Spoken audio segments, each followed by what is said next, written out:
Good morning po. Good morning, Philippines. Good morning, world.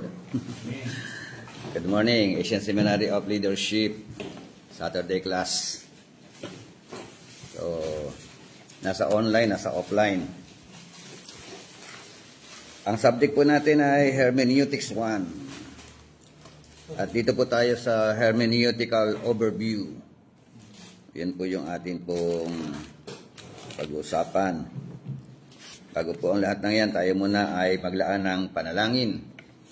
So, Pastor, Jennifer, buksan niyo sa prayer. Tayo po yung manalangin tungkol sa Panginoon. Hallelujah. Father God, maraming salamat po, Ama, sa umagang ito, sa muli, sa isang pinaka-prestiyosong pagkakataon. Yes, Ama, Lord. narito po ang bawat isa, bawat buhay, ang bawat puso na handa tumanggap at magbigay, Panginoon, at mag-receive ng kapahayagan na bumula sa iyo, Lord, sa umagang ito. Kami po ay nagpapasako, nagpapakumbaba sa iyong banal na paanan. Ano man ang makita mo sa amin, hindi ka nais-nais at hindi bibigay kaluguran sa iyong banal na harapan, Lord, nawa kami ay bigyan mo ng kapatawaran. Salamat naman sa dugo ni Jesus na siya naglinis sa aming pagbigan. Lord, sa umagang ito, narito po ang aming tagapagturo, Panginoon, si Bishop Rocky, Father God. Siya nagbibigay ng panahon at oras sakripisyo na kanyang buhay, Panginoon, upang kami ay malagakan ng katuruan na nagmumula sa iyo, Panginoon. Kaya naman sa umagang ito, Father God, Lord, loobin mo na ma-empower kami ng iyong salita, mabigyan ng buhay ang bawat salita na ibibigay mo sa amin sa mga ito. Purihin ka, pinapasalamatan ka namin. At Lord, sa mga tao, Lord, na wala pa sa dakong ito, sila man ay dalhin mo ang kanilang mga panyapak upang na sa ganun, maging bahagi din sila ng gawain mo, Ama. Salamat, Panginoon, at pagpalain mo po ang gawain nito. At sa pangalan ni Jesus, tututulan namin ang mga gawa ng kaaway at walang sino man makapagsalasang sa gawain ito at walang malakid at anumang makakapag-tigil nito sa pangalan ni Jesus. Kaya naman, salamat, Panginoon, sa mga ito. Pinupuri ka namin, pinapasalamatan ka sa tayo. Pangalan Jesus na yung Panginoon. Amen. Amen. Ayan. Ayan. Good morning. May mga parating. Good morning.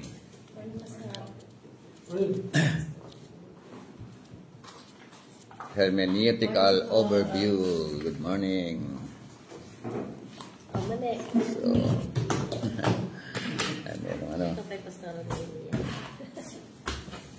okay, so go back to our manual.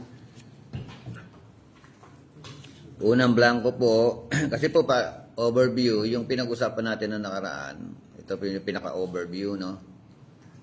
Yung unang blanco, hermeneutics o hermeneutics, hermeneutics. Yun yung unang blanco. Ang hermeneutics, ito nga sabi nga the branch of knowledge that deals with interpretation of the Bible. Branch of knowledge, Kaya nga art and science, The art and science. Sining at agham. Page 3 po, no? Tama ba? Hermeneutics. So, ito po yung paglakap ng mga principle of comprehending the content. Comprehending. Pag sinabing comprehending, mentally understand. Yung pagkaunawa ng salita ng Diyos. Ngayon, ang tanong how to comprehend? Diba? Paano natin siya maiintindihan? Kasi napakahalaga po yung yung tinatawag na comprehending the content. Mentally understand.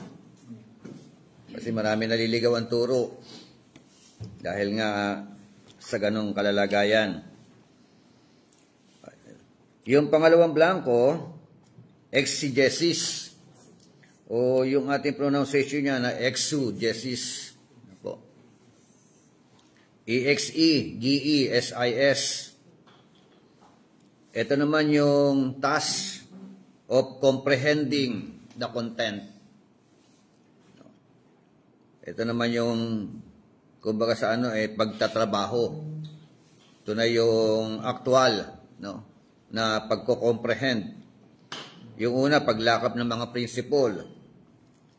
Ito naman yung paraanan ng pagluluto. Diba? How to comprehend yung content na ito na atin pong pinag-uusapan. Alam niyo po yon, yung ano. At matapos po yung dalawang bagay na ito, hermeneutics at saka exegesis, exposition. Good morning, sir. Ang exposition, ito naman yung task ng communicating the content. Amen? The task. Ano niya? So magkakaano to, kumbaga sa ano magkakarugtong. Ang hermeneutics merong karugtong na homiletics. Ano po? So yun po yung mga ano, Sir Hernan, yung ano mo, yung diploma mo. Nakaano na dito, nakaburo na dito. Oh. Ilan linggo na hindi nakukuha, Sir Hernan. Naayos na po yung ano, yung correction. Okay, yun po yung mga bagay na ito, ganyan po kahalaga yan. Yung tatlong bagay na ito, yung pinaka-overview, no, ng hermeneutics. Hermeneutical overview. Ang unang isa sa alang-alang, of course, hermeneutics, ano? Pangalawa, yung exegesis. Pangatlo, exposition. So, what are the difference between exegesis and hermeneutics? Ano kaibahan? Nung dalawang termino na ito, di ba parang magkahawigla sila? May similarity din siya. Pero may differentiate dun sa expose. Okay. So, sa hermeneutics, paglalakap ng mga principle, kailangan alam mo principle. Mahalagang principle kasi, di ba? Kaya marami naliligaw ang turo dahil hindi alam kung ano yung paraan, yung principle. Dapat maalam ka sa principle. Kaya dito sa subject na ito, yung advisable na principle na gusto ko ninyong tandaan po ninyo, yung 5 step in doing hermeneutics, ano? Ano yun? Nakakabisado na ba ninyo yun? O, ano pa? O, pangatlo. Discerning the author's intention. Pang-apat, drawing out the principle. Panlima, determine the application. So, dyan lang iikot yan. Yan yung pinaka-principle. Yung iba naman po, ang kanilang principle, OIA. Observation, interpretation, application. Yung mga iba naman, OA. Observation, application na kagad. Walang interpretation, kaya mga OA. O na, yun, may delikado yun, yung ganong klase pag-i-interpret, no po, na aplikasyon na kaagad. Paano kung nabasa mo, pag ang kaliwang mata mo ang naging sanhi ng iyong kasalanan, dukitin mo yan. Maigi pang isa lang ang mata. Di ba? Mapunta ka naman ng langit. Kaysa naman 2 mata, mapunta ka naman impyerno. O di, paano yun? Aplikasyon na kaagad. Pastor, di ba? Kung ang kanang kamay mo maging sanhi ng pagkakasala, di putol. Pag hindi mo ginamitan ng interpretation, proper interpretation, ang dami po naliligaw talaga. Di ba? Yung isang tatay, inaasawa niya yung kanyang mga anak Ang kanya, meron siyang talata na ginagamit. No? Love your neighbor. Mahalin mo kapwa mo. Kaya mahal ko anak ko, mahal ko asawa ko, mahal ko yung kaya inaasawa ko sila. May mga ano? Di ba? Yung isa naman sabi niya Pastor, 32 anak ko. No? Karamihan panganay. Sumusunod lang ako sa sa salita ng Diyos. Be fruitful and multiply. Di ba, kita nyo? OA di ba? OA yung mga, ano mga bakla, may mga talata din yan. Di ba? Oh. Pero, ano ba yung context noon? Di ba? Ano ba yung pinatutungkulan yan? So, merong dalawang uri ng exposition. Pag-aaral natin ng nakaraan, there are two types of exposition. Ang una ay homiletics. Ito yung task of preaching. Panahon ng tinatawag na pangangaral. Amen? Kasi kung ano yung ininterpret mo, yun ay ipapangaral mo. Tama ba? Pag mali ang interpretasyon mo, yun ang ipapangaral mo. Maling turo. Kaya apektado Tama? Apektado ang ituturo mo. Depende sa interpretasyon mo. That is the task of preaching. Sumunod ay pedagogy. Pedagogy. P-E-D-A-G-O-G-Y. The task of teaching. Amen? P-E-D-A-G-O-G-Y. Yan po yung ano. Ito naman yung how to teach. So, meron dalawang paraan ng communication. Tama ba? Homiletics at saka pedagogy. Isang preaching situation, isang teaching situation. So, yan po ang ano. Ang resulta, edification or edifying the text. Di ba nagiging malinaw ang talata? Amen? Good morning, sir. Edification or edifying the text. Check ko lang, Bishop. Yung pedagogy, kasi narinig mo na itong word before. Ginugol ko siya, walang pedagogy ng word, pedagogy. Walang A sa dulo. Hindi, pronunciation lang siya. Pero ang sabihin sa Google, tinype ko yung G-A. Gay. Ang lumalabas lang lahat, puro pedagogy. Walang A. Y po. Y po yung dulo. Walang A. Walang Hindi siya gay. Okay. G-Y. G-Y. G-Y. Ayan. Pedagogy. Ayan, sinasabi ni Ma'am Alma.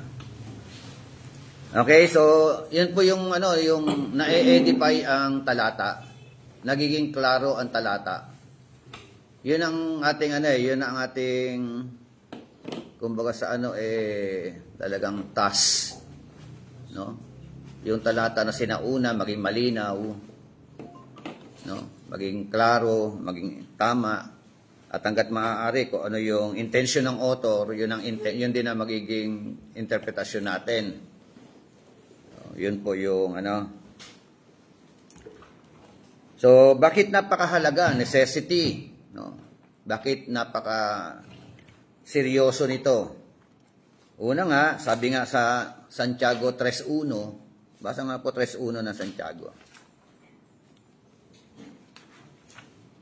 Mga kapatid, huwag basta-bastang maghangad na maging tagapagturo ang marami sa inyo dahil alam ninyong mas mabigat ang paghatol sa aming mga nagtuturo.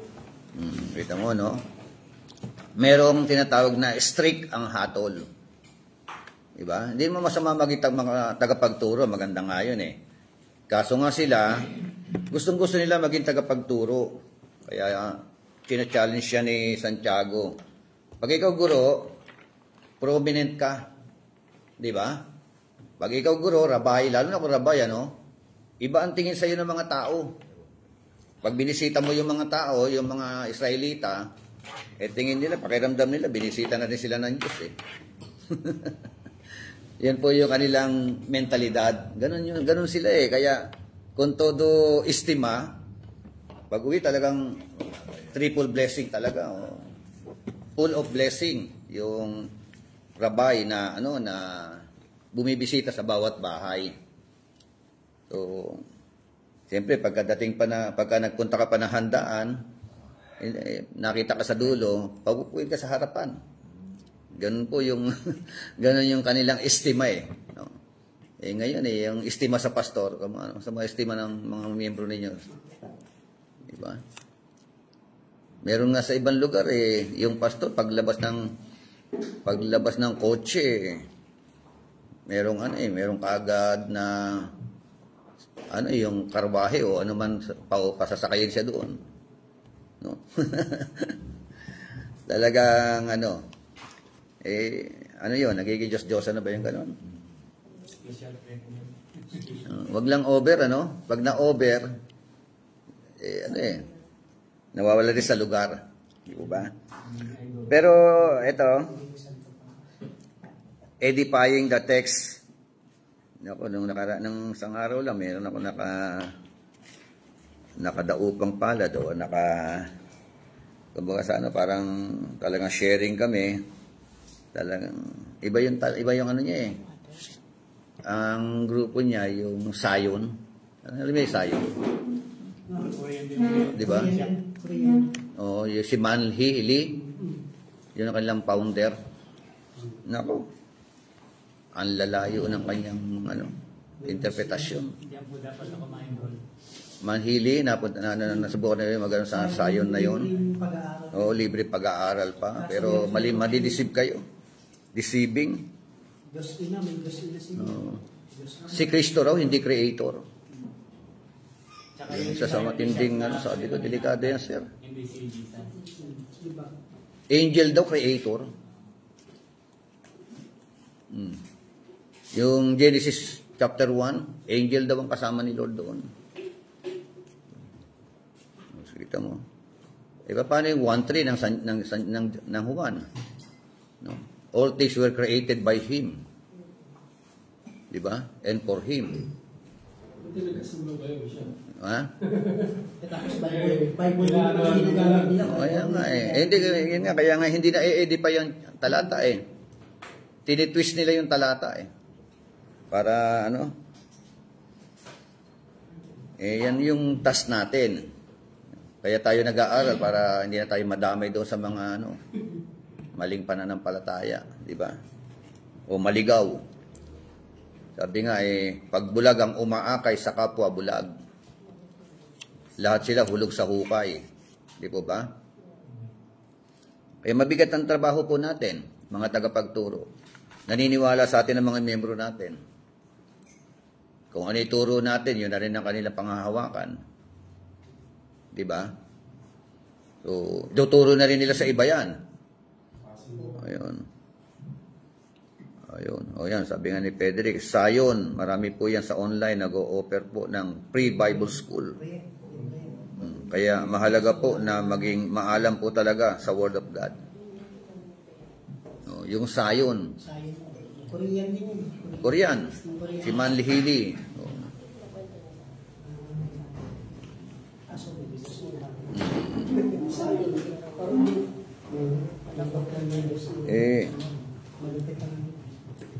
Ayaw niya ng ayaw niya ng yung siya, pulot-pulot din. Pulot-pulot din ang talata. Ay, good morning. Ganun ang kanyang So, sabi ko, interpret mo yan by its context. I-contextualize mo yan for you to interpret it properly. So, ganyan kahalaga yung natin po pinag-uusapan. Okay, kaya nga very necessity, no? Bakit mahalaga? Una, because of the distance between the text and the reader. Oo, merong distansya between the text and the reader. Amen? So, sino yung reader? Tayo. Tapos kailan sinulat yung talata na yan? Page 3. Hermeneutical overview. Dapat pala pag nagbabasa, huwag masyadong malayo.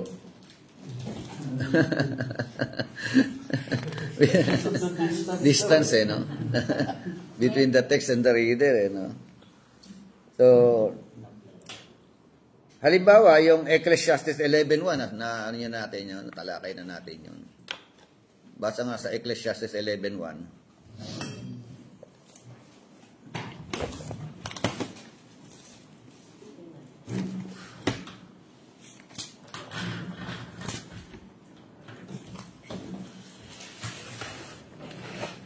Ipuhunan mo ang pera Oh. sa negosyo.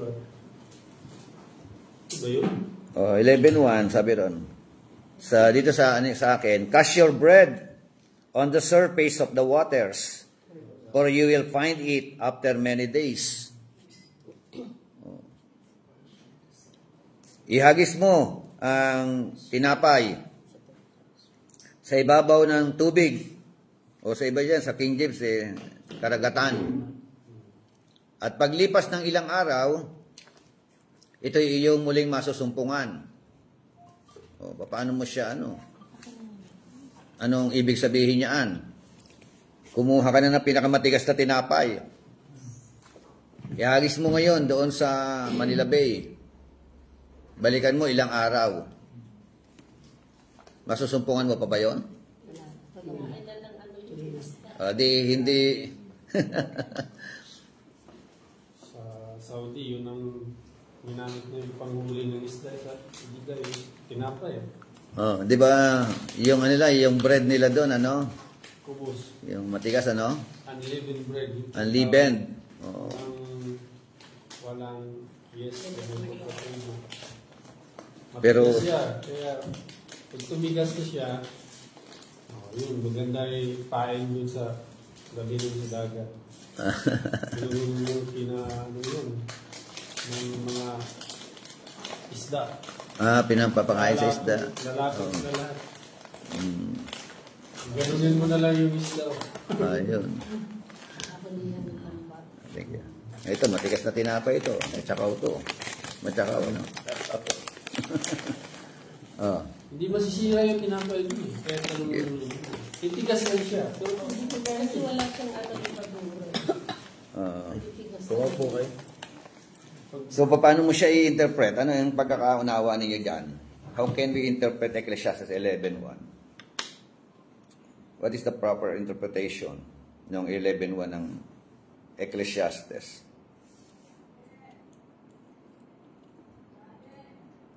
Kaya kung hindi mo gagamitan niya ng yung principle, yung distinguish the genre, digging out the history, discerning the author's intention, ma-OA ka na naman. Magiging OA na naman ang interpretation, di ba? O walang interpretation nga, application na kagad. O, ano sabi natin? Tumulong tayo sa kapwa. Gagantihan tayo. O, yun na kagad, di ba?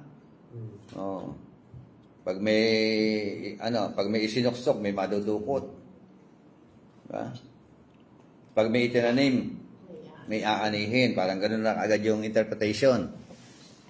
Pero meron meron siyang tinatawag na historical background. Kaya nga, digging out the history. We need to dig the history. No? Meron siyang geographical background. Itong kaso na ito. So, doon po sa lugar, sa Palestine, meron po siyang binabanggit. May lugar po diyan na kung saan yung lugar ay nagha-high tide at saka naglo-low tide. No? Pag nag-high tide, mataas ang tubig, may tubig. Pag nag-low tide, mayroon na lang lumilitaw yung lupa-lupa. No? Kaya sabi diyan, cast your bread upon the waters, and after many days, you shall find it again. So, bread is not referring doon sa bread na kinakain natin. Hindi yung tinapay. Hindi po yung tinapay na galing sa bakery. Hindi po yung tinapay na yun. No? Ang bread diyan ay tumutukoy doon po sa trigo. Seed. Kaya pag hinagis mo ang seed Sa ibabaw ng karagatan, dagat na sinasabi dyan sa King James eh. Babaw ng dagat, paglipas na ilang araw, ito yung uling masusumpungan. So, paglipas, pag nag-low tide, walang tubig, yung seed na inihagis, magpupunla. Tutubo. Yun po yung background ng Ecclesiastes 11:1. Yan, tama? Kaya, hindi porket bread na yon, no? Yun ang sinasabi ng cast your bread on the surface of the waters, for you will find it after many days. Kasi napaka-imposible eh.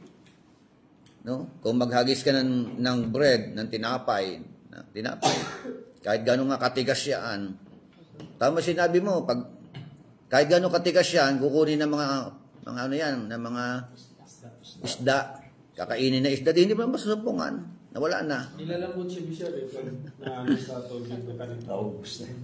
Ubus, di ba? Oo. Parang pala yung Bishop, time deposit. Oo. Parang mga time deposit yung... Oo. Hindi isda na nakainin mo. Okay, yung mga yung bumibili tayo ng mga lupa.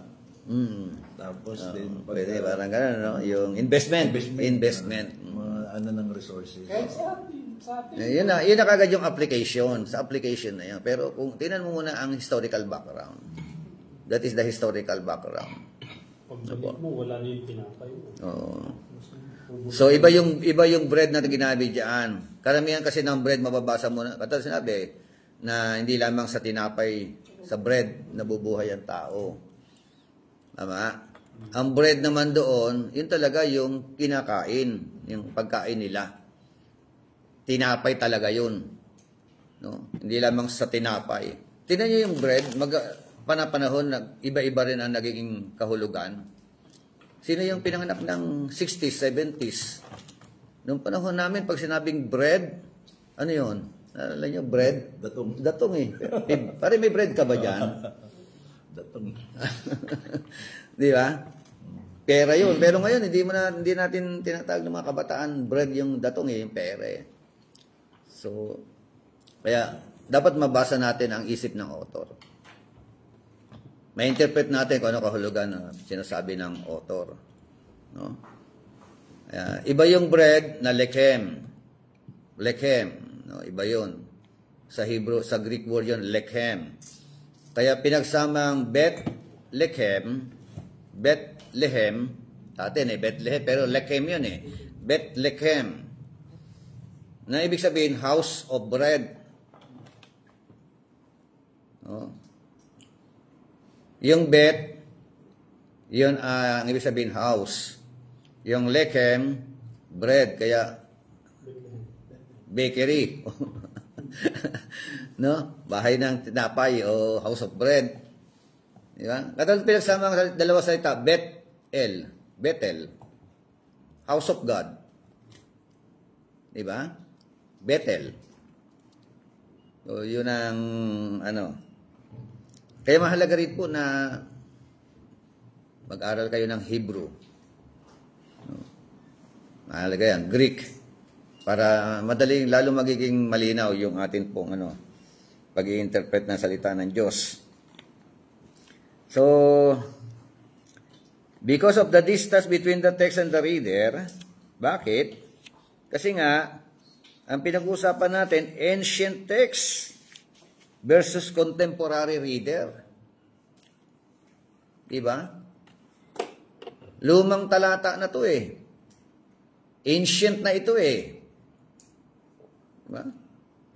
Yung iba dyan, 2,000 taon na mahigit. 3,000 taon, 4,000 taon. Tama ba? 5,000 taon na yung iba, lalo Old Testament. Diba? Ancient talaga. Ito niyo yung ancient natin. Nung 60s, nung panahon namin, parang ancient na rin eh. Kasi nung time na yun, bago ka makapanood ng TV, kailangan mo dumungo sa bintana ng kapitbahay mo.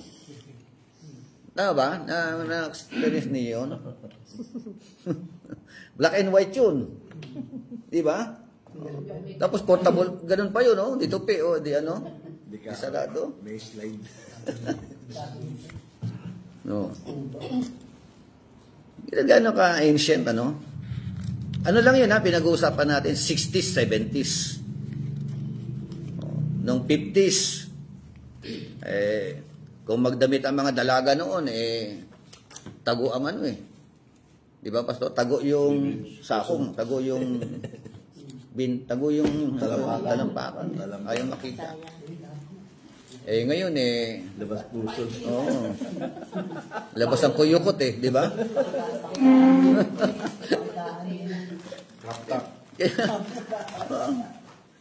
Tapos kung mag-short, short of shorts di ba pa?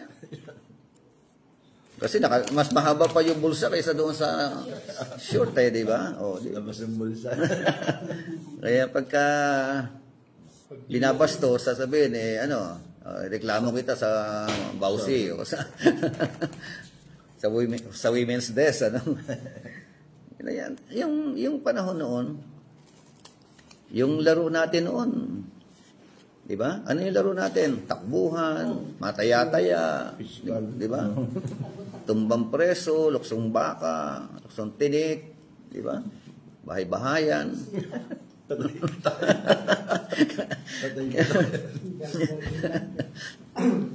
So, pag ikaw sumulat noon, may kamag-anak ka sa abroad. Pag nagsulat ka ngayon, isang buwan yata bago makarating, patay na yung kaya dami na homesick talaga no? Ng mga time na. Tapos pinag-usapan na ancient mas sobrang 60s lang yun 70s lang yun Di po ba? Nasa baul na po. Oo. Ancient text Nung araw, okay na sa atin yung 2 lata at saka tali. May telepono ka na Hello. Nasubukan niyo yan na may yung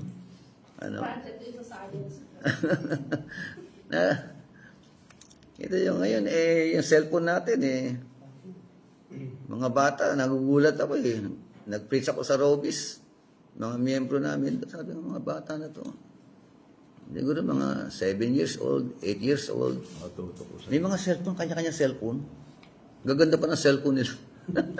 Squatter area yun. Pinagpipisan ko, kita nyo na yun, grabe Tsaka mga umatay na ng church, pwede mo lang ang Bible, yung mga Bible. Ngayon, wala na binibig yung Bible halos. Ayun, di ba? Dahil nung anong araw, kartulina lang tayo di ba? Tapos nung first time ako nag-preach, kasi halin-hinang kami preacher.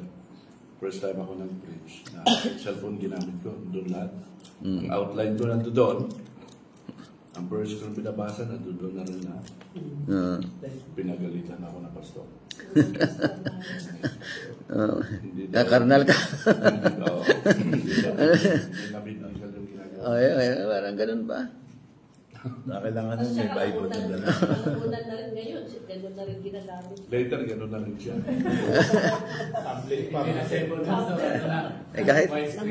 Kahit ako nung una, sabi ko, hindi ako gagamit sa cellphone sa demonyo yan. Nung bago pala yung cellphone, sabi ko, gagamitin na ng kaaway para masira buhay natin. Cellphone, Pare, yan pala. Depende na sa gumagamit. Di ba? Depende sa umahawak. So, yan, kita nyo yung sinauna, yung sobrang kalumaan, di ba? Ng mga talata na yon. Ngayon contemporary reader, lalo na yung mga millennial, lalo na yung COVID baby. Di ba? Yung pinanganak ng 2020, mas matindi, Oo.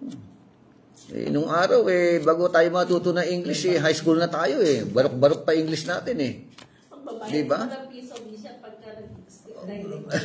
Ngayon 3 years old na apo mo English speaking di ba? Ikaw pa yung mga di ba? Ito yung kaibahan malayo. Eh ngayon, bawal na yata mamalo ng bata. Di ba? Papabarangay kita, sasabihin ng apo mo. Depende pa rin sa May busy-busy na. Di ba? Noong araw di ba, yung mga teacher, pwede pa yung mga estudyante, binabato ng chalk. Sino nabato ng chalk? Ng eraser. Namilingot. Di ba? Tapos pumamingot talagang mapapataas yung ngayon tanggal ang lisensya mo. Pagka ginawa mo yan. Grade 4 ako. Lahat ng kamay. Pag madumi, pag may lupa, Oo. Naroller. stick yun. Ang mga klase ko, yak talaga, sakit. Sakit talaga. Iyak. Pero walang hindi ngayon. Hindi na ngayon. Pag walang assignment to, naka-squat. Oo, kaya nga yung kaibahan, lalo ngayon, yung millennial, ang hirap nilang i-approach, mahirap, iba yung trending ngayon yung kanila mga lifestyle. Noong araw, panahon natin, more on physical Ngayon, more on mental. Di ba? Pwede buksan mo siya. Electric fan, magbukas po kayo. Saan bukas? Yan po, yan. Exposition, number 3. Number 2, exegesis. Exegesis. Number 1, Joy, hermeneutics. Hermeneutics. Number 2, exegesis. Number 3, exposition. Yan. Nasagot na niya. So, necessity, tayo sa necessity. Because of the distance between the text and the reader.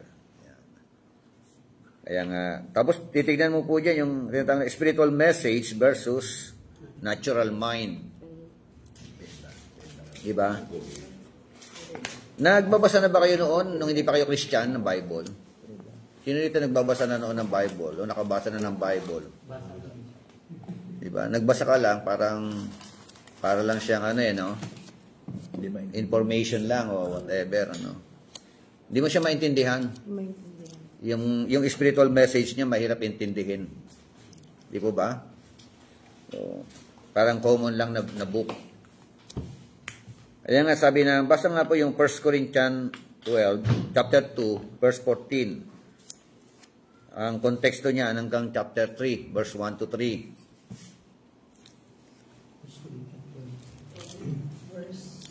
Chapter 2 ng unang Korinto, kapitulo 2, talata 14.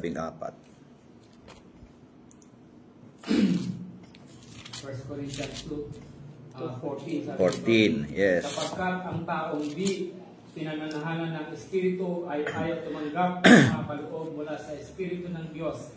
Para sa kanila, kahangalan ang mga iyon at di nila nauunawaan sapagkat ang mga bagay na espiritual ay maunawaan lamang sa paraang espiritual. Tuloy mo, sir. Hanggang 3, chapter 3, verse 1 to 3.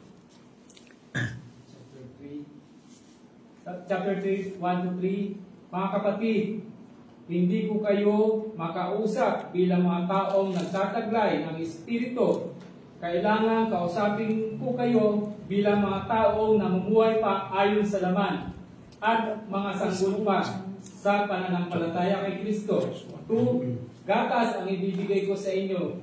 Ang gatas ang ibinigay ko sa inyo noon at hindi matigas at pagkain sapagkat hindi ninyo kaya iyon. Subalit, hanggang ngayon ay hindi pa rin ninyo kaya. 3. Sapagkat nananaig pa sa inyo ang laman, ang inyong pag-ingatan at pag-iingitan at pag-aaway-away ay palatandaan na makasanlibutan pa kayo at namumuhay ayon sa laman.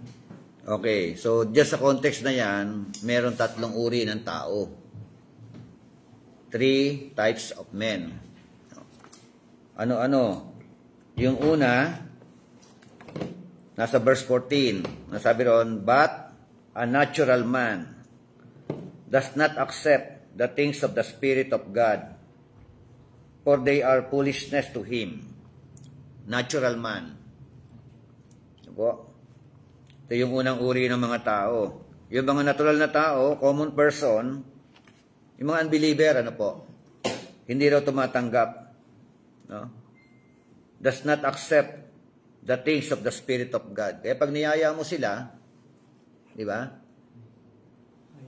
Ayaw. Yayain mo mag-inom. Yayain mo sa kalokohan. Mamadali, di ba? Pero pag niyaya mo sa mga may kinalaman sa spiritual, panay ang tanggi, di ba? Yan po yung mga common Sabi nga, ayaw na, does not accept the things of the Spirit of God. Bakit? Kasi for them, foolishness daw yan. For they are foolishness to him. Wala yan, walang kwenta yan. Pag-usapan na lang natin, yung kamunduhan. Diba? Yung mga ganun At aside from that, kaya nga hindi tinatanggap, they cannot understand them in connection to the things pertaining to God. No? Hindi nila nauunawaan. Bakit? Because they are spiritually appraised. Amen? Sa Tagalog, ano yung huli? Because they are spiritually appraised. Ano sabi sa Tagalog? Hindi kinalahanan ng Espiritu. Mga bagay na spiritual ay mauunawaan lamang sa paraang Spiritual. Yes. So, kaya yun nga, hindi nila tinatanggap. The natural man. Very, very, common, Yung sumunod po, from verse 15, hanggang sumunod ng mga talata, but he who is spiritual. Spiritual man naman ito. No? The second group of person or people is all about spiritual man. Mga spiritual person appraises all things, yet he himself is appraised by no one. Tagalog nga po ng verse 15. Ngunit ang Espiritu ay nagsisiyasat sa lahat ng mga bagay at siya hindi sinisiyasat ng sinuman. Okay. So, verse 16. For who has known the mind of the Lord, that He will instruct him? But we have the mind of Christ. So, sino po ang merong Ano po ang dahilan bakit natin naunawaan ang salita ng Diyos ngayon? Yes. Merong espiritu na nasa atin. Aside from that, ano pa? We have the mind of Christ. Yes, we have the mind of Christ. Amen? So, in connection to the spiritual person, no? Nababasa natin ang isip ng Diyos, no? Kasi nga, andyan ang espiritu ng Diyos sa atin, together with our spirit, no po? So, yun po yung ikalawang grupo ng mga tao, spiritual person. The spiritual man appraises all things. Chapter 3, from 1 to 3, anong uri ng tao? What kind of person? Carnal. Karnal. So, meron na ka ng tatlong grupo ng tao dyan. Sermon na naman yan, di ba? Pag-usapan natin ang tatlong uri ng tao sa mundo. Di ba? Karnal. Ano na ito mga karnal? Christian or non-Christian? Christian. Mga carnal Christian. Pwede both? Ano ba? Hindi, kung non-Christian, natural man. Di ba?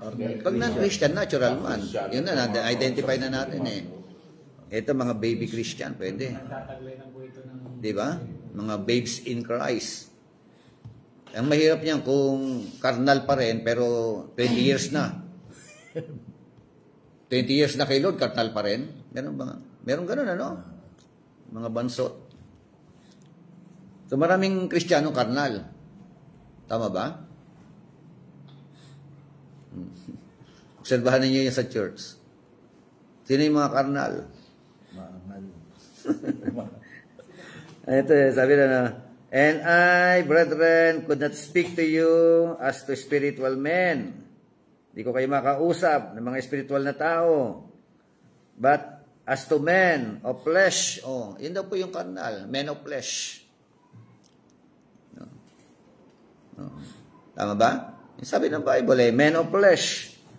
As to infants in Christ. Sanggol kay Kristo. Diba?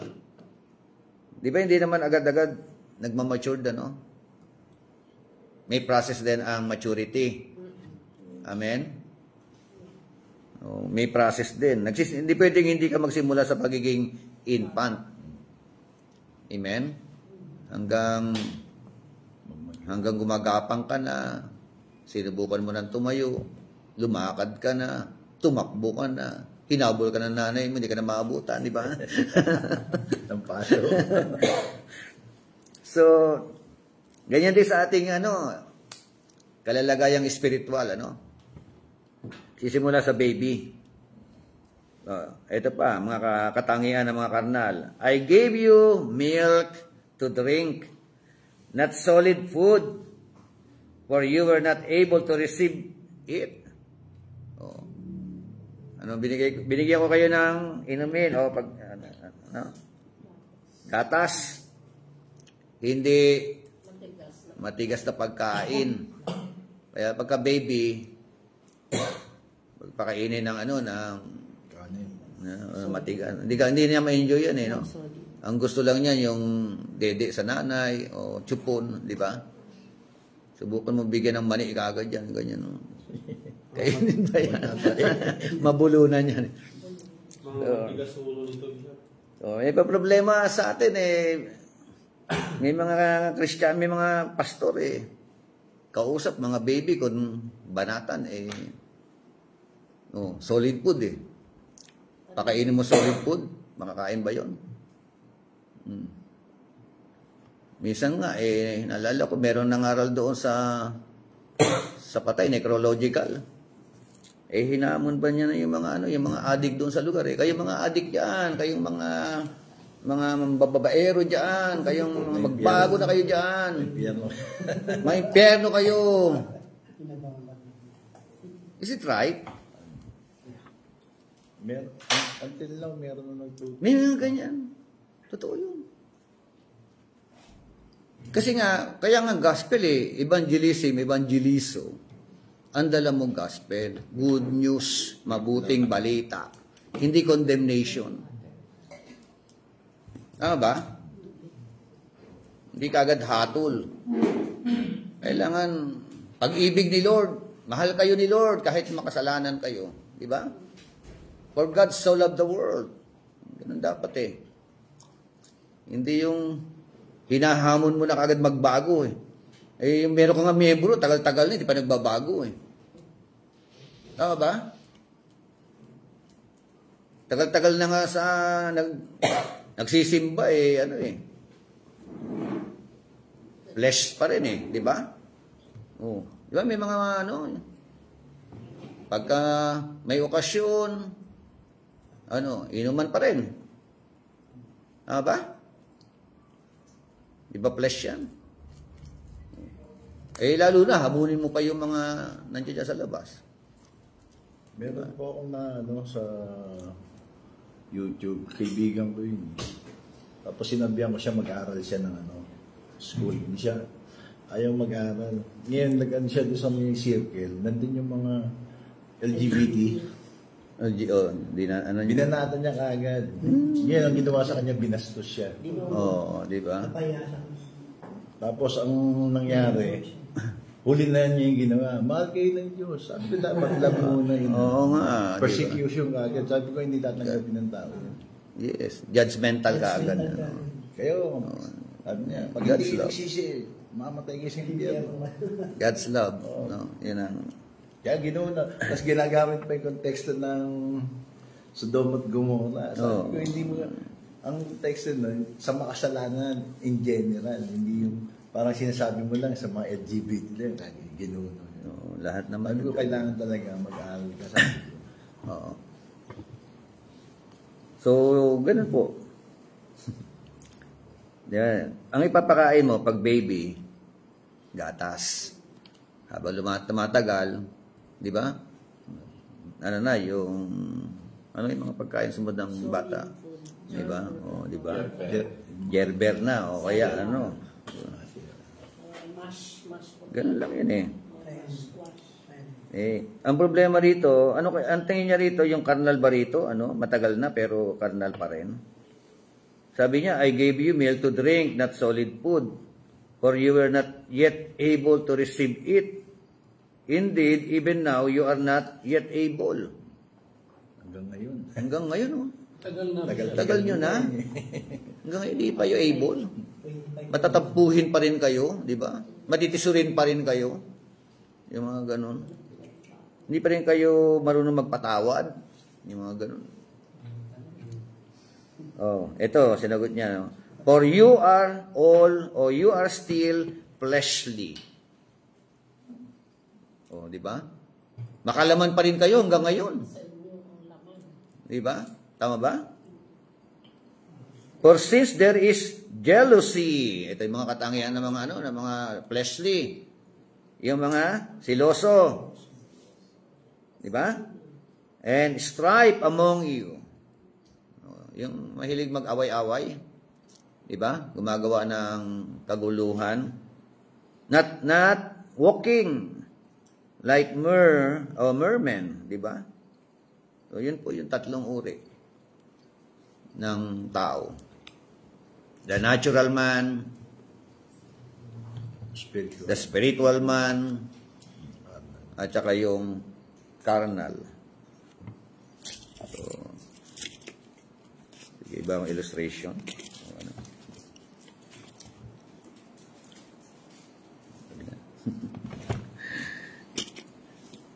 Ito kasi, tingnan nyo ito, Pakita ko. Ibang illustration.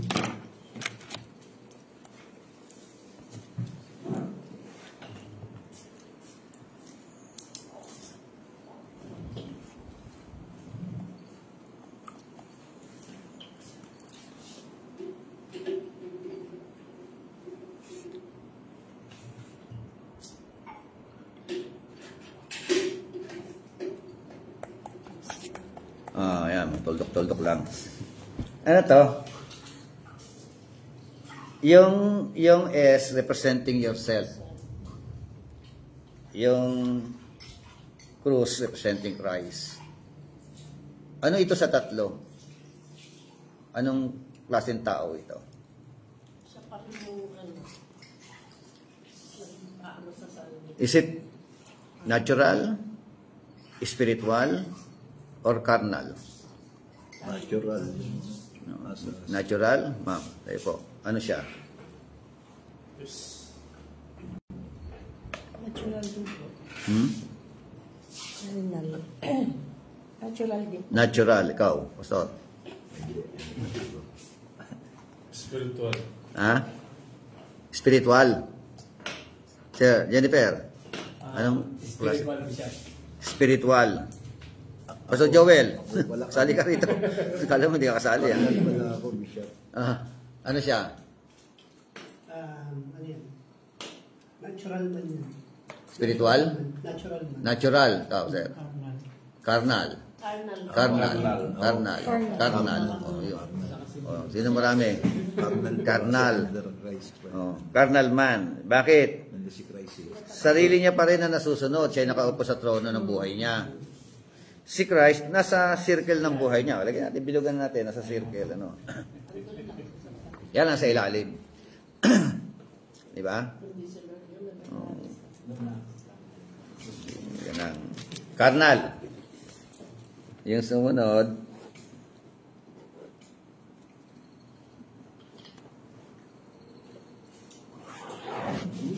yan.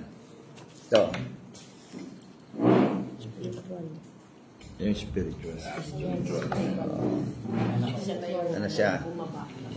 Spiritual. Si Christ na yung naupo sa trono ng buhay niya. Siya yung sarili niya nasa ilalim. Under siya ni Christ. Amen? O, yung sumunod.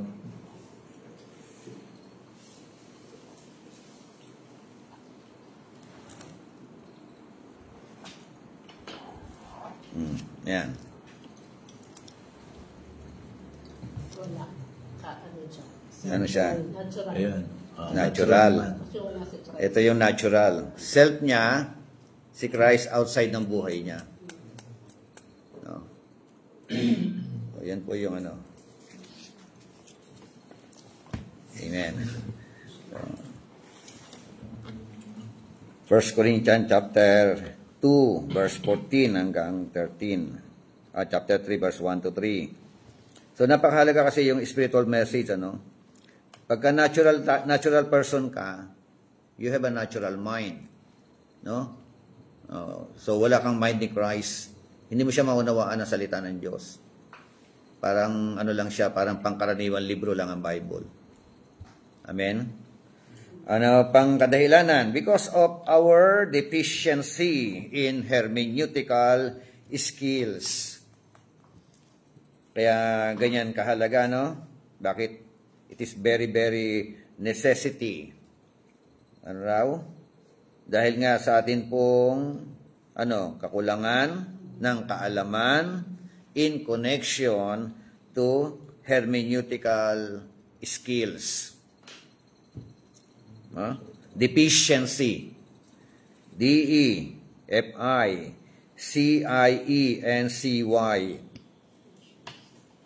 Ayan. So, tingnan nyo po, no? Kasi po, ang tendency, ito po, no? Meron no? We need to know yung step approach talaga. No? Meron yung tawag na spiritual approach versus scholarly approach. Amen? So, marami po mga nagbabasa ng Bible para lang makipagdebate. Amen? So, para lang, may nag-aaral din ng Bible o may nag-aaral sa Bible school para lang matuto. Pero hindi naman umaayos ang buhay. Di ba? Yung iba pumapasok ng Bible school, ganun ang Di ba? Para makipagdebate. So, dapat makita natin yung kahalagahan ng yung the more na natututo ka, dapat na more na nagiging spiritual ka. Amen? Amen.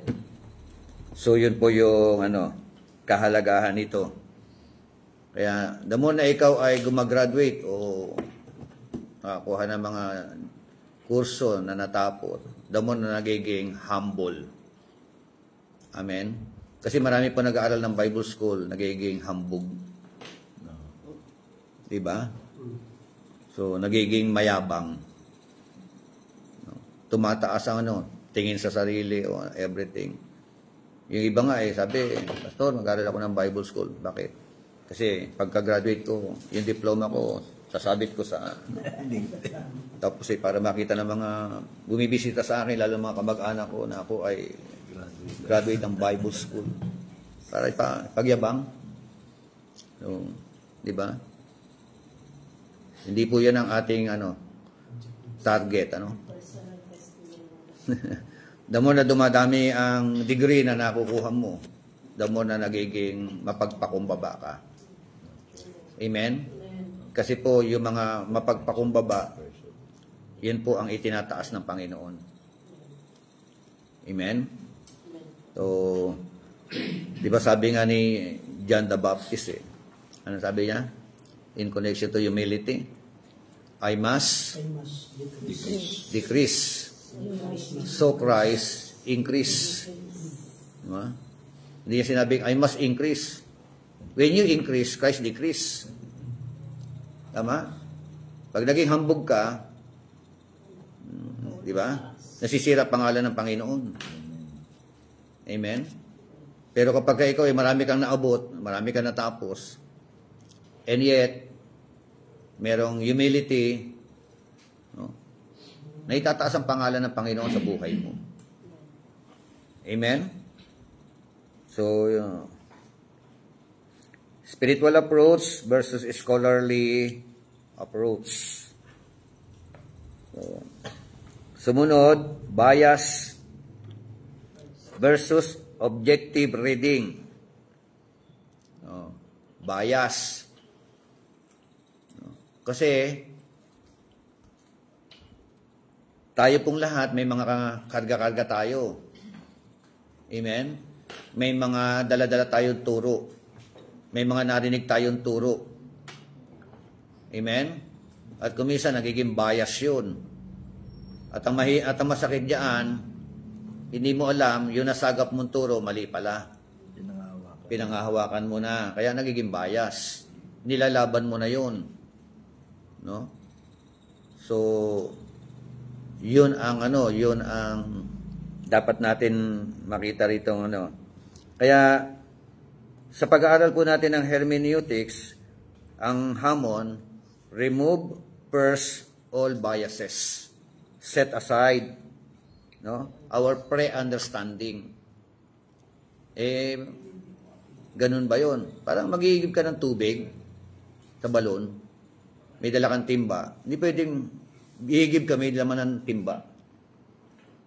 Diba? Empty dapat. Remove muna. For the meantime, remove all pre-understanding. Remove yung mga biases natin. No? Aaral tayo, papalaot tayo sa pag-aaral. At habang pumapalaot tayo sa pag-aaral, meron kang mga pre-understanding na po pwede mong ibalik. Tama pala. Meron mga pre-understanding na malalaman mo mali pala.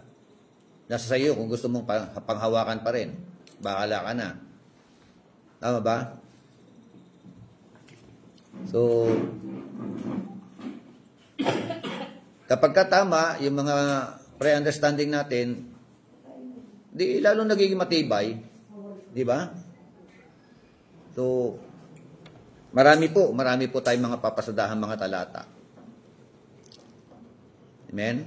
O, halimbawa, very common, 18:20 ng Matthew. Common yan. Isa yan sa mga talata.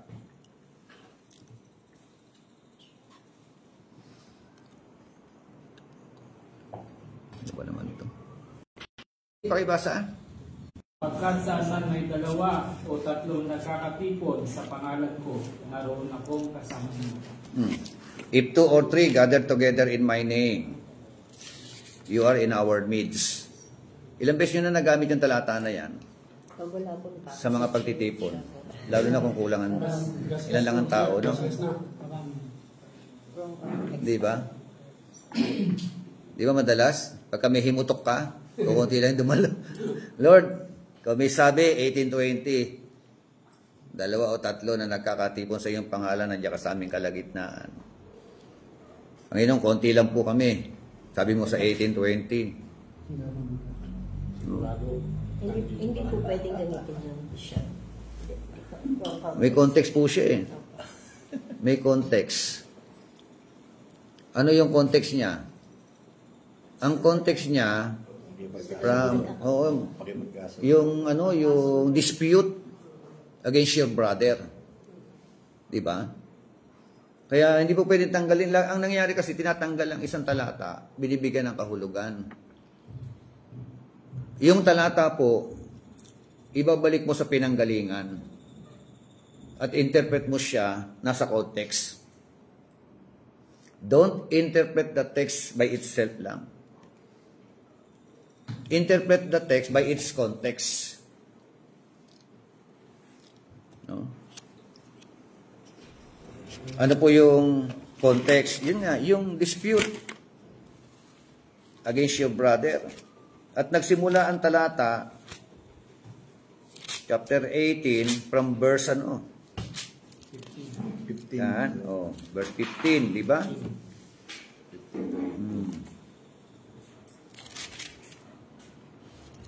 Ito. If your brother sins, go and show him his fault in private. Puntahan mo siya. Sabihin mo sa kanya yung kanyang pagkakamali. Kung maniwala siya sa iyo, if he listens to you, you have won your brother. But If he does not listen to you, take 1 or 2 more with you, so that by the mouth of 2 or 3 witnesses, every fact may be confirmed. O, di ba? Kung ayaw maniwala sa iyo, personal, kinausap mo na, tigas pa rin ang ulo. Magsama ka ng dalawa, no? O higit pa. Para mayroong witness. Tama? May witness. If he refuses to listen to them, tell it to the church. And if he refuses to listen even to the church, let him be to you as a Gentile and a tax collector. No. Ayaw pa rin maniwala, kasama na ang church. Anong gagawin? Turing yun lang hintil o maniningil ng buwis. Tingin nila kanila, mga makasalanan niya pag Gentile, di ba? Great sinner yan, yung mga yan. Verse 18, truly I say to you, whatever you bind on earth shall have been bound in heaven. And whatever you loose on earth shall have been loosed in heaven. Again, I say to you, if 2 of you agree on earth about anything that may ask, it shall be done for them by my Father who is in heaven. For where 2 or 3 have gathered together in my name, I am there in their midst. Connected ang 18:20 from verse 15. No? Meaning to say, no? Pagka nag-decision na, no? May pagsama ang Panginoon doon sa mga unrepentant na brother and sisters. Diba? O may pagtitiwalag. Itilagay talaga, ano nyo siyang Gentile o kaya tax collector. Sinner. Sinner, hindi siya, Ba't siya ito rin na unsaved? Oo, di ba? Unredeemed. Parang ganun ano yun, tigas ng ulo So, yun na yung ano nyo. So, direct connection ng verse 20 ay nasa verse 16. Yeah, nasa... Doon binanggit yung 2 o 3. Oh, meron pa. Kaya nga, nasa context nga So, pwedeng kung malaki yung church, mas madami, verse 17 pasok. Kaya hindi talaga doon sa fellowship. fellowship. Not connected to fellowship. Lagi ginagamit. Oh, pero ano yan, kung sa gamit na gamit niya sa fellowship. Sa prayer meeting, di ba? Oh. Ngayon ang tanong, Pastor, pwede ba kami mag-pray ng ganun? Pwede naman po kayo mag-pray. Pero wag na lang ko ikukot ang 18:20 ng Matthew. Because the Lord our God is in our midst. Kahit na isa ka nga lang 2 kayo, 3 kayo, marami kayo The Lord our God is in our midst. Because the Lord our God is omnipresent God. But don't magagalit si Matthew. Discerning the author's intention. Pumasok tayo doon. So, ang ibig sabihin ng 2 o 3 nagkakatipon sa pangalan ko ay kung ano yung mapagkasunduan. Pagdidesisyonan desisyon. Taong nagkasala. Yes. Hindi talaga sa fellowship. Hindi siya sa fellowship. It is all about decision making in connection to unrepentant brothers and sisters. Ano bang tama sa fellowship committee natin? Kamil ko hindi tama. Sa fellowship kasi, tama yun. Maski isa ka lang. Fellowship. Nandiyan si Christ sa'yo. Nandiyan si Christ. Nandiyan ang Lord. Yun nga ibig sabihin. Hindi na lang tayo magpamit. Kahit isa ka lang po, nandiyan si Lord 2 kayo, nandiyan si Lord. 3 kayo, marami kayo. 10 kayo. Matik din, nandiyan si Lord. Yes. Sa pagkakasundo. Pero ang pinaka-ibig sabihin nito na sa pangalan, kakatipon sa pangalan ko, meron kayong pagdidesisyon ng isang mabigat na desisyon yan. Oo. Yeah. Hindi Yan na nga May contradiction Kasi 2 or 3. Yung isa hindi kasama si Lord. Oo. Meron tayong ititiwalag. Yan nga. Ang 2, 3 tayo, kasi na, pwede tayo. Pwedeng kapitin ito sa Pumasok yan dyan, yung 18 Huwag niyong Ilatali ako. Ano nun dyan? Ilatali ako sa pangalan ni Jesus. I bind you. Bata pa ako, ito na yung naririnig ko eh. Ay, Marami pastor eh. Kahit sa church. nagiging extreme tuloy yun. Sa totoo lang, Stream lang. matagal ako naging Baptist, lumaki ako sa Baptist. Pero nung ma-involve ako sa Pentecostal, doon ko lang unang naririnig yun. Mga Pentecostal lang gumagamit. No? Nag-Methodist din ako, hindi ko naririnig yung I bind you, I bind Satan, yung mga ganon, ano? Hindi ko naririnig sa kanila to. Ang Pentecostal group, nagsimula lang ito 1950s, 60s. Ganun lang kabago sila. Oo. Pero hindi ko naririnig kasi naging Baptist ako since I was 4 years old. Lumaki na ako sa... Bugbog yan sa lata na yan, di ba? Bugbog yan Hindi ko talata. naririnig yung I bind you, Satan. Sa mga grupong ito, sa Methodist, sa Yemeni. Nag-Yemeni pa ko eh. Oo, nung napasama na ako sa charismatic circle at saka sa Pentecostal circle, doon ko naririnig. Yun. At naging question ko yun. Binabind natin si Satan. So, iba yung binding dito, 1818. Hindi ito demonyo. Demonyo ito ng di magpapatawad. Demonyo ito ng unrepentant, no? So, kita yun, kaya nga yung halaga ng... Kaya pala ang job na tumatawa eh. Quote ko ng quote ng mga talata eh. Tatawanan ka lang yan. Hindi naman yan na sinasabi ni Matthew. Di ba? Out of context ka ba? Out of context. Diba? Demonyo, alam niya kung out of context ka. Di ba? Nagkukod ng talata yun eh. Yan nga ginamit niya para i-deceive sila ano eh. Si Adan at si Eva eh. Di ba? So, okay, kita mo. Ang dami mga talata na ano. Like for example, Philippians 4:13. Sabi ng Philippians 4:13, I can do all things through Christ who strengthens me. No. Kabasa sa iyo ng Muslim. Oh, naniniwala ka diyan? Ha? Magagawa mo lahat ng bagay. Hamunin kita ngayon. Umakyat ka diyan sa 3rd floor, tsaka ka tumalon. Tapos bigaw ka, I can do all things through Christ who strengthens me. Pagbagsak mo, nakatayo ka. Di ba? Ano po yung context ng Philippians 4:13? Ano yung magagawa niya? Yung lahat ng bagay na ito. Pagka may nakakita kayo ng lahat, kasi meron all. I can do all. No? Ano yung all? Diba? Nasa context na naman. Bago mag-13, merong 10, may 11, may 12. Ano sabi ni Paul?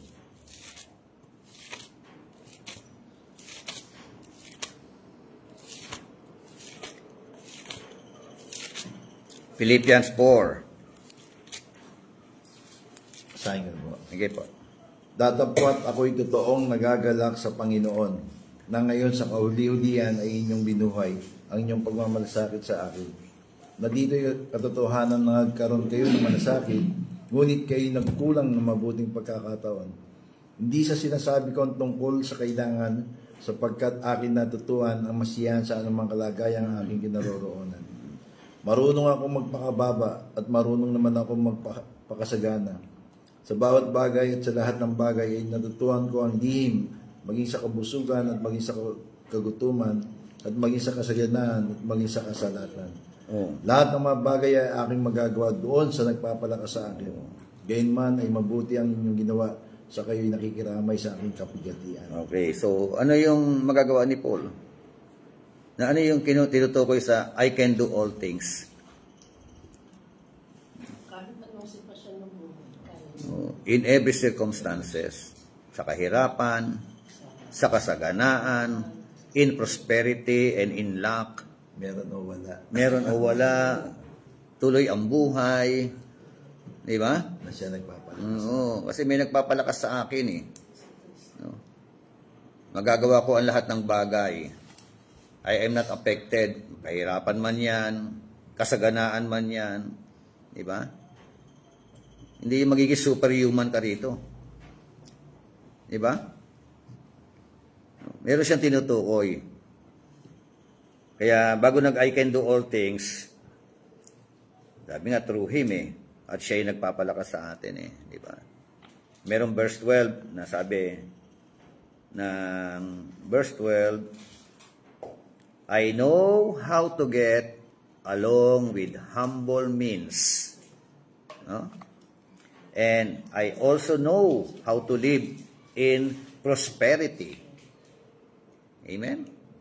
Yan ang sabi niya In any and in every circumstances, I have learned the secret of being filled and going hungry, but of having abundance and suffering need.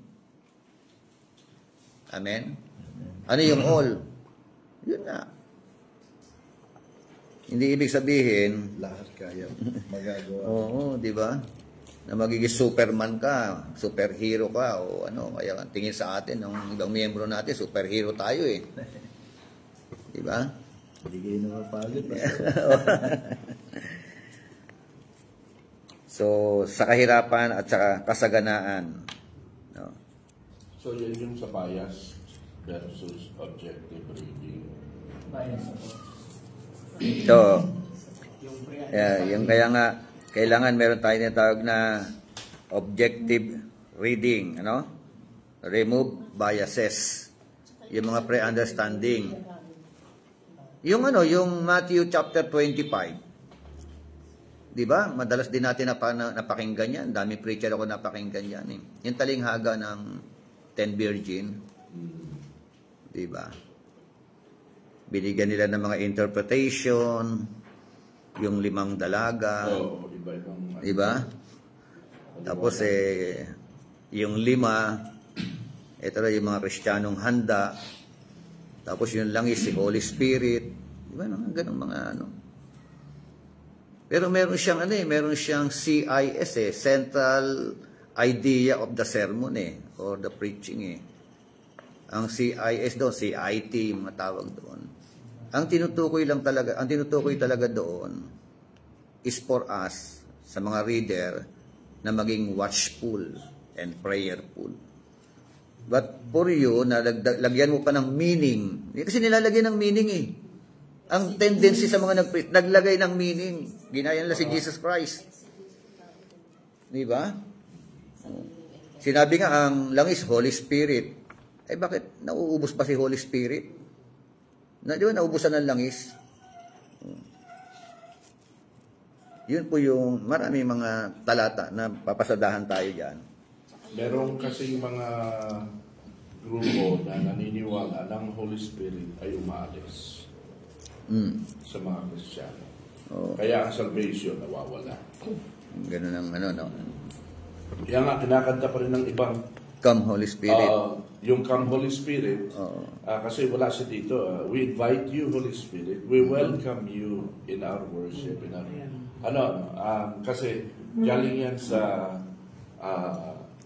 bias o mindset ng mga grupo na nawawala ang Holy Spirit at nakadepende sa iyo ang pagkilos ng Holy Spirit. Pati yung drawing mo pa sa Bishop kanina, na si S nasa taas. Si Cruz nasa baba. Yung H ba yun, upuan, yung chair. parang throne yun. Throne of your life. Nung una, si Christ yung nandoon naghari, nakaupo, ikaw nasa baba. Pumapalit ka. Nakipagpalit ka, ako naman dyan. Ako muna dyan. Tapos, merong paliwanag sila na pwede mong sipain si Christ, kaya si Christ nandun na sa labas na yun. Sa buhay mo. Kaya, nakadepende sa'yo. Ang kauli-ulian, ang verse na ginagamit naman nila dyan, ang manatiling tapat hanggang wakas ang siyang maliligtas. Kaya ang kaligtasan ay hindi ultimate. Kumbaga, nawawala ang kaligtasan. Kapag ganyan yung spiritual bias mo, understanding mo, talagang ang interpretasyon mo dyan sa Matthew 25 ay Holy Spirit talaga yung nangis. So, pwede ka maubusan. Yung mga ganong interpretasyon. Ayun, alam niyo yung Matthew 24:13, yung binanggit mo na yun, ang manatiling tapat hanggang wakas ay maliligtas. May context na naman yun. Merong context ng persecution na Hindi mo tinutukoy. talaga pwedeng ilayo yung verse sa context. Anong klaseng salvation? Maliligtas. Anong klaseng maliligtas? Saan maliligtas? So, mga ano. Saka yung sa Bishop, yung sa John 10:10, parating ginagamit din natin. Naparito. Diba? O yan, check nyo. Yung John 10:10. Sa ano yun eh, sa mga ano ba to? Ginamit niya yun dun sa mga pariseyo, di ba? Oo. Pero tayo ginagamit natin Kay Satanas. Oo, kay Satanas. Kawawa naman si Satanas. Siya na ng parating. Yes, tingnan nyo yung context talaga. Kaya kapag kayo ay nag-aral ng hermeneutics, magiging maselan na kayo sa paggamit ng mga talata. No, hindi sa pulot ng pulot. Oo, hindi yung dampot-dampot dito, no, kala mo okay lang yung mga ganun. Di ba? Yung sinabi sa Marcos, isa ba ito? Na yung makahawa kayo ng ahas at hindi kayo meron isang pastor na nag-preach, hawak na talagang ahas habang nag-preach siya, lakad-lakad siya. Hindi daw siya talaga tatabla noon at hindi siya. Oo, 16, ano, nung uminom ng lason, hindi ka ano. Nag-preach siya, hawak-hawak niya ahas, ang dami tao. Kinagat siya bigla rito, nagulat siya, kinagat siya sa tayo niya. Wala yan, hindi yan, kaya-kaya ni Lord yan, kumbaga, tapos tumanak na yung dugo. Ito ay nakapagindamit siya, di ba? Light blue. Tapos dugo dito, tapos nag-collapse na siya kagad. Kinuha siya ng mga tao dinala, tapos, kasi balita yun. News. Pagkatapos, na-ICU siya. Kailan lang sa wrong interpretation. Kasi, yun, kaya nga. Delikado eh. Ang sabi roon, hindi yung magpapatuklaw ka kung matuklaw ka. Di ba? Katulad ni Paul. Di ba? Oo. Nagulat siya, biglang nagsisiga siya, biglang may pumulupot eh. Hindi mo sinilagay kamay niya para, sige, subukan niyo, papapuluputin ko yan at hindi ako tatablan. Di ganun niya lang. Di ba? Kung makainom ka ng lason, hindi sinabi kung uminom ka ng lason, sasadyain mo ba yun? Uminom? Sila, Jones. Di ba? Oo, di ba? Yung grupo ni... Si Jones, yung muna ako sa bundok. Tapos papatayin pagka umalis doon. Oo. Yeah. Ito man na ano nila no yung talata na manipula nila o na gamit nila, na interpret nila in a wrong way. Kaya wrong life. It leads to yung pagkamatay ng mga tao niya. Di ba? Yung meron pa nga nagpa-practice na yung nag-aalay sa nagsusunod ng kambing. Yeah, kaya nga. Ayan dami ngayon. Sila eh. Di ba may kanta pa nga tayo, lumakad man na sa apoy, hindi ka masusunog. kaya meron ako napanood sa FB yung ritual nila, nagsasayawan sila tapos may baga dyan, nakapaa sila, lalakad sila doon sa baga. Hindi ko lang kung ano nangyari sa kanila, basta lumalakad sila sa baga. Kaya naglalabasan yung mga kultong di ba? Mga maling pananampalataya.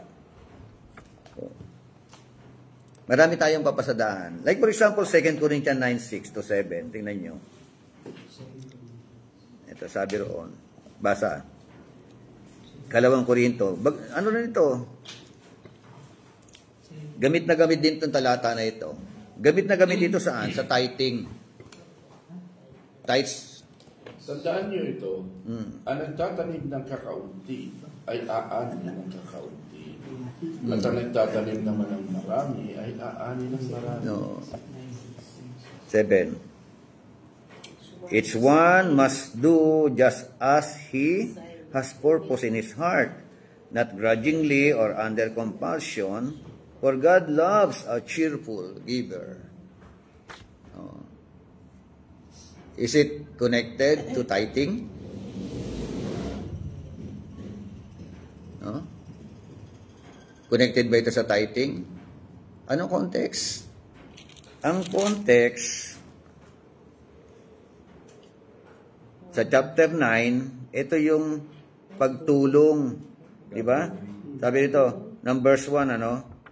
For it is superfluous for me to write to you about this ministry to the saints. Merong ministry to the saints. For I know your readiness, of which I boast about you to the Macedonians, namely that Achaia has been prepared since last year, and your zeal has stirred up most of them. But I have sent the brethren in order that our boasting about you may not be made empty in this case, so that I was saying you may be prepared.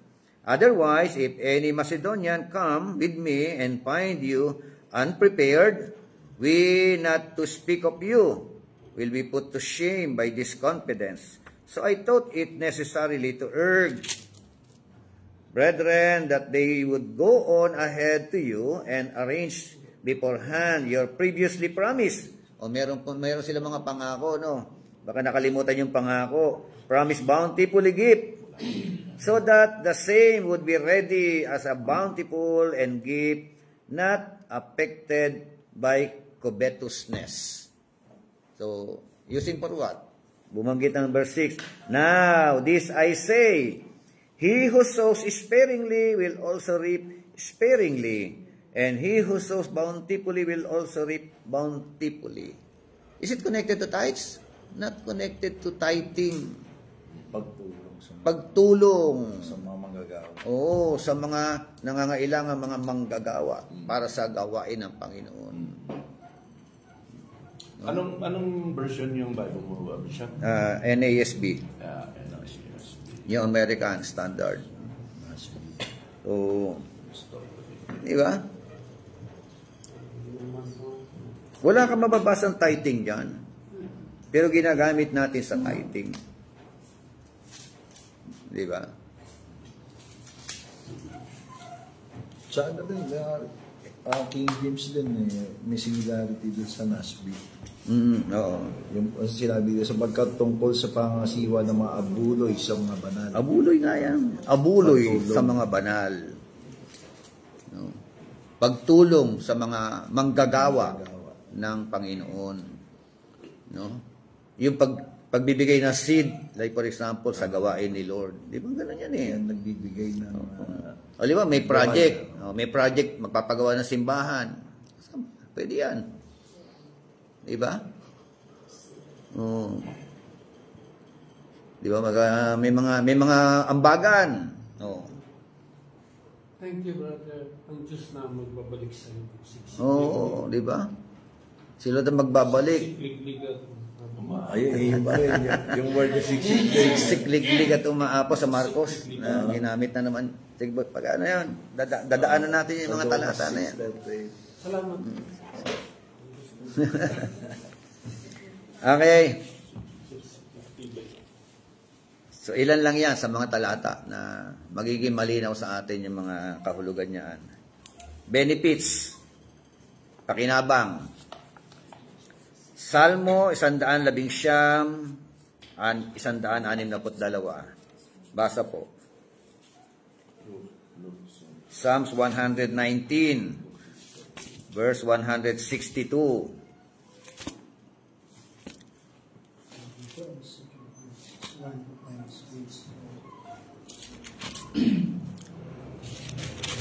Sabi? Sabi dito, Psalms 119 verse 162, dahilan sa pangako mo, nagagalak ang buhay, katulad ko ay taong makatuklas ng umiyaman. Babaw na salin na yan, ano? Dahil lang sa pangako, mababaw na salin. Sa King James Version, sino may King James? I rejoice at Sige. your word as one that findeth great spoil. So dito sa NASB, I rejoice at your word as one who finds great spoil. Oh. Yung Tagalog po ng King James. Tagalog. Ako'y nagagalak sa iyong salita na parang nakakasumpong na malaking samsam. Parang nakasumpong ng malaking samsam. Spoil. Great spoil. No? Sa ibang salin, plunder eh. Di ba? Plunder ba yun? Samsam. So ano yung tinatawag na historical setting? May historical setting eh. Bakit binanggit ni David? Si David ang may sabi diyan. Tapos ang gera. May setting eh, no? Kailangan mabasa mo yung utak ni David eh. Bakit niya binanggit ang samsam? No? After the victory, kinukuha niya din. Yes. So si David kasi, warrior. Diba? Mandirigma si David. Lagi may labanan. Lagi may pakikidigma. O pwede sila yung lulusob, sila yung lulusubin. Diba? Pagtapos ng digmaan, merong matatalo. May mga magagapi. Yung mga nagapi, mamamatay, magtatakbuhan. Pag nadilusob nila yan, lahat ng daratnan nila doon, samsam. Spoil yun. Yung mga kayamanan, mga gintong nakatago sa ilalim ng lupa, di ba? Mga magagarang kasuotan, lahat yan samsam. Spoil ang tawag. Kaya ang context, digmaan. Matapos ang digmaan, may samsam. Para sa mga nanalo. Kita niyo yung kanyang paghahalin tulad. Nagagalak ako sa iyong mga salita. Anong klaseng kagalakan meron si David? Sa salita ng Diyos. May yung paghahambing niya? Katulad ng nagtamo ng malaking samsam. Para higit pa sa higit pa eh. No? Sabi ron, no? great I rejoice at your word as one who finds great spoil. Yun ang kanyang tingin sa word of God. Parang great spoil. Malaking samsam, malaking kayamanan. Yaman. Sana ganun ang trato ng mga Kristiyano sa word of God, ano? Parang yung Bishop, yung tagal ka nag-struggle na pag-aralan ang Word of God. Tapos ngayon, nag-dawn na sa'yo yun. Nag-rema na sa'yo yung Word. Parang, yung napapansin, umiiyak ka na pala sa dalak. Yes, oo. Parang ganun siguro yung ibig sabihin ni dito na parang siyang tapos ng matagal na struggle, maalan. Para siya nakatuklas ng nakakuha ng kayamanan. Yaman eh. Ang turing niya, yaman eh. Kayamanan. Parang tumugma yung sinabi ni George na the word of God is the greatest knowledge. To know the will of God is the greatest attribute. Sino yan may sabi noon? George Floyd. To know the will of God is the greatest knowledge. But to do the will of God is the greatest achievement. Kayamanan. Diba? Willing. So, ang galing ganda na no? Yung trato, matindi, yaman pala, kayamanan pala. Diba? Sinong writer no? Sinong author? Sino kaninong quote? George Truett. George Truett. Kasi dito, sa Tagalog, nagagalak ako sa iyong mga pangako na tulad na isang taong nakatuklas ng malaking kayamanan. Yun nga, malaking kayamanan. Pangako, word of God, salita ng Diyos. Ang paghahambing niya, malaking kayamanan. Nakatuklas ng malaking kayamanan. Di ba sa Matthew may talinghaga di dyan na merong isang mga ngalakal tapos nagpunta sa isang bukirin, naguhukay siya. Binenta niya. Nakatagpo siya ng kayamanan, tinabunan niya uli. Tapos ang ginawa niya pag uwi niya, kinuha niya lahat ng kayamanan niya. Binenta niya lahat ng ari-arian niya. Nung makalikom, binili niya yung lupa. Di ba? Kasi may yaman doon eh. Merong spiritual ano naman yun. Ano. Okay, so number 1, we can experience great rejoicing on the Word of God. Amen? Mararanasan po natin yung tinatawag na talagang kagalakan na hindi kayang ilarawan in connection to the Word of God. Ibang, minsan nagbabasa ka, nag-aaral ka, tapos tagal-tagal mong binabasa, hindi mo maunawaan. Ngayon, biglang nag-illumine. No? Wow, ito pala yun. Saya-saya mo. Pangalawa, we are great seeker on the Word of God. Dapat great seeker, ano? Dapat meron tayong desire na gano'n. Kaso, bibihira ang mga Kristiyano, talagang seeker, no? Kaya, pulubi pa rin, pagdating sa spiritual na aspeto. Di ba? So, we can experience great blessing on the Word of God. At sabi nga po sa manual po natin, he who asks a question becomes a fool for a minute, but he who not asks a question becomes fool forever. Hindi masamang magtanong. Di ba? Hindi masama ang umamin, no? Na kulang ka ng kaalaman. Kasi nga, nung araw, naranasan, namamakyaw pa ako ng isda sa Malabon. Sumubok ako sa isang lugar na daanan papuntang Malabon. So, gabi yun dire-diretso po ako. May nadadaanan naman ako mga tao, pero hindi ako nagtatanong. Diretso lang, ang isip ko, may lusutan papunta sa Pakyawan. Haba na ng biniyahe ko, yung pala, ang dulo, dead end. No? Wala na palang lulusutan. Sabi ko, kung nagtanong lang sana ako sa mga nadaanan ko, hindi na ako bumiyahe pa ng pagkahaba-haba. Bumalik na sana ako.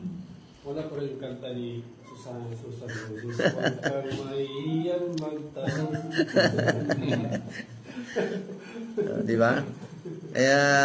Aminin natin ang katotohanan. Tayo po, no, kahit pastor na tayo matagal, marami pa tayong hindi alam. That is the reality. That is the truth. Kahit na ilang doctorate pa ang iyo matapos, aminin natin ang katotohanan, marami pa tayong dapat malaman. Kaya dapat ang pag-aaral continuous talaga. No? Amen? Tuloy-tuloy ang pag-aaral. Damo na nag-aaral ka, damo na nakikita mo, marami ka pang kulang. Tama ba? Pag hindi ka nag-aaral, tingin mo sarili, magaling ka na. Alam mo na lahat. Amen? Pero habang nag-aaral ka, naku, yun pala yun, dami ko. Subject lang na soteriology, di ba na, di ba? Dami palang sablay. Dami pa, no, hari. Ganun pala. Pero yung mga pastor na all-knowing, may mga ano kasing Kristiyanong all-knowing Pag niyaya mo, alam ko na yan. Pinagdaanan ko na yan. Yun diba? Din kasi yung naitanim sa kanila nung... Yun na yung mga pre-understanding. So, hindi na sila nag-search ng tamang information. Oo. Kasi nagtiwala na lang sila dun sa kampante na pastor nila. So, oo, yun nga. Hindi mo rin masisisi. Pero pag ikaw mismo, yung nag-aral ka talaga, ako kung pala yun, mali pala yung sinasabi ni pastor. Yun nga, yun. Yung interpretation pala si pastor. Sinasabi na doon na, ano ang sinasabi? Huwag kayong nagtitiwala sa sinasabi ko. Kayo mismo magsiyasat. Kayo magsiyasat. Yun nga Kaya yung mga Berean di ba? Nakikinig yung mga Berean kay Paul Pero ang mindset ng mga Berean, nakikinig pero sinisiyasat pa rin nila. Huwag basta-basta maniwala. Sabi naman, siyasatin mo. Bago ko nag-aaral, pagtangka ko pala mag-aaral, may co-question. Sabi mo, bakit ka pa mag-aral? Oh, yun nga. Kasi nga, lahat daw manual, ang lahat na sinulat nasa manual na matagpuan mo, nasa Biblia. Kaya malahahin mo na lang basahin yung Biblia. Sabi ko ayaw mo mag-aaral ng ano, mga asar pa yung siguro. Ano yan? Mga asar pa yung DVD. Meron ka ng Oo nga, eh. Yun nga. So, Kakamot ni Luan. PhD ka pa. Wala ko nun. Yung PhD nila sabi ko. nakapas, madaga. Yung mga ganun na pang-uuyang. Yung Biblia lang. Kung hindi mo alam gamitin, paano yun? Parang Yan po yung danger ng YouTube learners. Oo, yung iba, self-study. Tulad nito, marami tayo. Eh, hindi katulad sa atin, meron tayong Interaction. Yung commentary lang po yung eh, mahirap kung yung author noon, eh, mali ang turo. Tangay ka na. Kaya karamihan mo sa mga YouTube learners. si Armor, yung Biblia kasi Armor. Sa mga Armor. Ngayon, kung ilagay natin sa literal na armas, kunwari, armis. Kung mayroong armis, hindi mo alam gamitin. Mayroong armalite, hindi mo alam gamitin. Parang Biblia. May Biblia. Paano mo gamitin? Okay, so bilang pangwakas, Proverbs 9:9. Sabi ng 9:9, Kawikaan 9:9. Turuan ng pantas. Yo. Lalong maging pantas. Give instruction to a wise man, and he will be still wiser. Teach a righteous man, and he will increase his learning. Gusto niyo ba yun? Mag-increase ang learning. O, di ba? Yun ano? Yun nga eh. Turuan daw ang taong mga matuwid, no? Lalong natututo, no? Kaya kayo ay mga wise man, di ba? Kaya pag naturuan ng wise man, lalo nagiging wise. Amen? Matalino'y turuan mo at lalo siyang tatalino. Ang matuwid ay aralan, lalago ang dunong nito. Amen? So in other words, ang learning continues. When you stop learning today, you stop leading properly tomorrow. Amen? Amen. So that's all.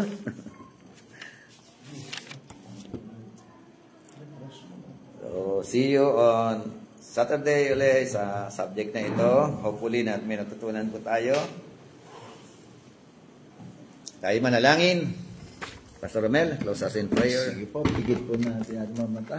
Yes, Father God, maraming salamat Lord sa araw pong ito, Panginoon, sa gabay at patnubay ng Santong Espiritu. Maraming salamat po sa mga aral po na aming narinig sa pamamagitan po ng aming buting Bishop o Lord na si Bishop Roque. Dalahin ko na pagpalain nawa po ninyo ang kanyang katawang lupa. Yes, sa Lord. kagalingan para sa kanyang Diyos. At kayo po ang mag-provide ng lahat ng kanyang mga pangangailangan maging sa kanyang pamilya. At dalahin din po namin, O Lord, na hindi nasayang yung aming pagkinig, tunay nga na ito'y nagrema sa aming puso't isipan, at dalangin po namin na ito'y may apply po namin sa iglesia na aming mga kinabibilangan. Sa aming paghuli, O Lord, dalangin ko ang pagsama ng iyong mga anghel at gabay at patnubay ng Santong Espiritu. Ingatan niyo po ang bawat isa, at Lord, nagpapasalamat po kami na kayo po ay muli kinatagpo niyo po kami, O Lord, sa pamamagitan ng pag-aaral. Maraming salamat, O Diyos. Ito po aming salamat na langin sa tanging pangalan na aming Panginoon Jesus. Amen. Amen. Let me know this. Bishop, kaya kami ako book. Bishop, yung isa pong Manual? Opo. Sino pa pwedeng mangolekta na? Kayo na po magsulat ng mga name ninyo dyan. Meron na kayo second year curriculum, Pastor Romel? Yun po yung kulang sa amin, Bishop. Yung second year.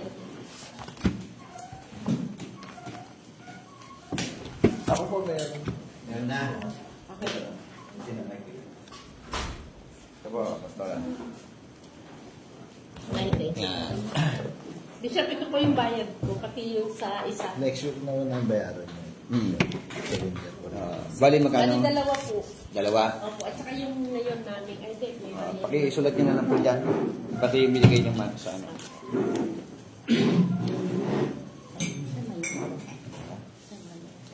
Bali, dalawa, 5. Bali, ano na lang po.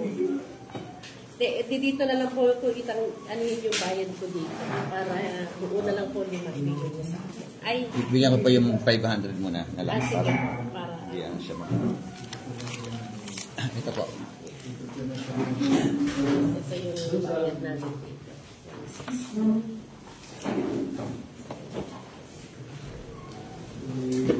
Bishop, meron pa akong second year curriculum mo. Sa isa po po.